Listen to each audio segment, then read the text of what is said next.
তো এসএসসি জিডির ব্যাপারে, পরীক্ষার ব্যাপারে যারা বলেছিলে তাদেরকে এই দেখো নিয়ে এসেছি স্ক্রিনে। এখানে কনস্টেবল যে প্যাটার্ন পরীক্ষা 26-27, সেখানে হচ্ছে 4টা সাবজেক্টে পরীক্ষা হবে। টোটাল পরীক্ষা হবে তোমার 160 নম্বরের, 80টা প্রশ্ন থাকবে। কি কি থাকবে বলে দিচ্ছি। জেনারেল নলেজ, যেটা জিআই আমরা বলি, জেনারেল ইন্টেলিজেন্স, ঠিক আছে, রিজনিং 20টা থাকবে, 40 নম্বর। তারপরে থাকবে তোমার জিআই।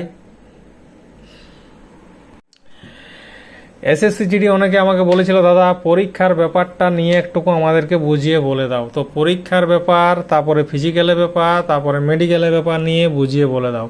তো আজকে সেই ভিডিওটাই তোমাদের এখানে দেখাচ্ছি। এখানে paper selection date, performance, window ওপেনের টাইম দিয়ে দিয়েছে। দেখো 11 তারিখ হচ্ছে তোমার, যেটা হচ্ছে 3টায় বিকালে।